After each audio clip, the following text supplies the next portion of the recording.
Ladies and gentlemen, have you ever wondered how we can find the square root of 3 and put it in decimals without using calculators, or if we had no calculators? Yes, there is a way of doing that. And today we are going to explore how to find the square root of non-perfect squares and put them in decimals without using calculators, or with a limited use of calculators. Alright, so we will explore this by trying to find the square root of 3, the approximate value of the square root of 3, without using a calculator. And we are going to use a method called the Babylonian method. Alright. So let's consider this question. Find the value of square root of 3 without using a calculator. Correct 4 decimal places. You know, square root of 3 is an irrational number. And as an irrational number, it has no terminating decimal and it has no recurring decimal. The decimal does not follow a certain pattern. So, and the decimal does not stop. So we have a lot of them. So we are going to limit ourselves to only 4 decimal places. So I want to look at how to do that quickly. Now, you and I know that 1 is a perfect square. So square root of 1 will give us 1. Good. And then you and I know that 4 is also the next perfect square. And that square root of 4 will give us 2. Right.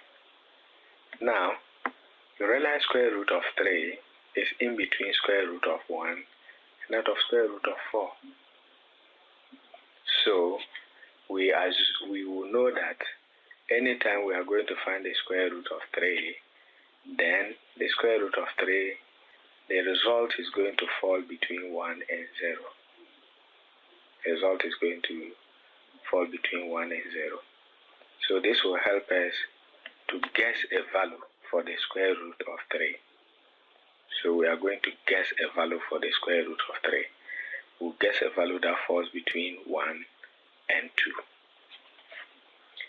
So we here are going to guess 1.5.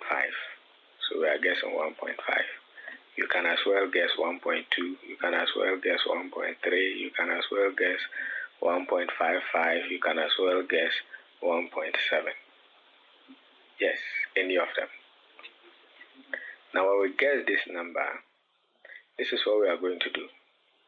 We are going to divide 3 because we are dealing with square root of 3. So we are going to divide 3 by the number that we have guessed. Right? And then add the number to our result and divide it by 2. So this brings us here. So we are dealing with square root of 3. So we use the 3. If we are dealing with square root of 2, we use 2. If we are dealing with square root of 5, we use 5. We divide it by the number that we have guessed, which is 1.5. Right? When we divide that and get our result, we'll add the number we have guessed again, which is 1.5. Then the result we get, we'll divide it by 2. And when we successfully do that, we'll arrive at 1.75. Now this 1.75 now becomes our new guessing number. So we then move on to now take our new guess, which is 1.75. Then we are going to repeat the same process again. We'll divide 3 by this 1.75, divide 3 by this 1.75, as you have seen it here. We divide 3 by 1.75, that's our new guessing number here.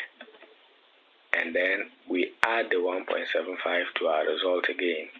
And finally divide everything by 2. And that gives us 1.732.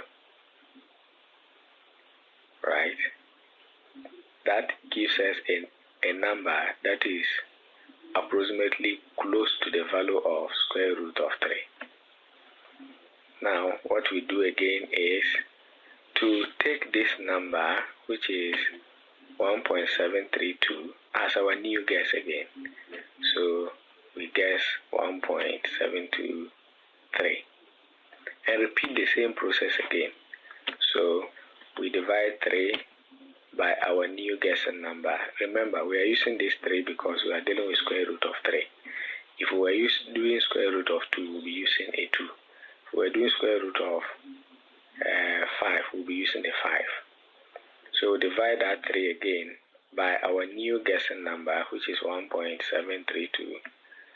When we get our answer, we'll add it to our new guessing number again, which is 1.732 again. Then whatever result we get, we divide it by 2. Always we divide by 2. And that will give us this value.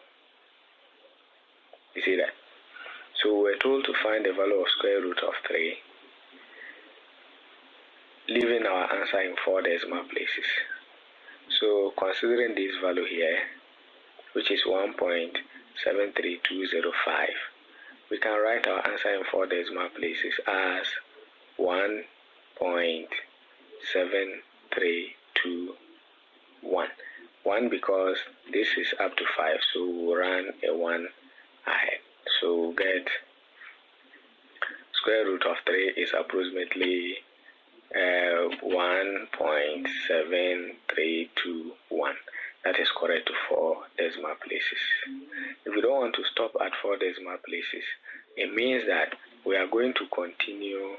We'll pick this number, which is 1.3205, and set it as our new guess number again and repeat the process. So we'll continue to repeat the process until we get to the number of decimal places that we actually want.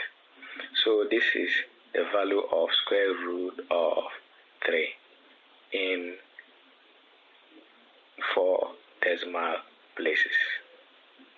Now you can press square root of 3 in your calculator if you have one, and then compare the answers. You realize that square root of 3 will give us 1.73205080 going. You get it? So when you run it to 4 decimal places, you realize that you have this. So this is the one of the ways that we can find the square root of numbers without using calculators. All right. You can try the following questions using the following values using the same approach. So you can try to find the square root of 5 using the same approach without a calculator.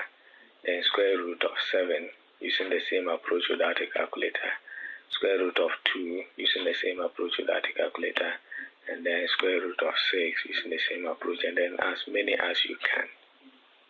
So this is one of the ways that we can find the square root of numbers and put them in decimals without using a calculator, because they are irrational numbers, and you know irrational numbers cannot be written as a ratio of 2 integers.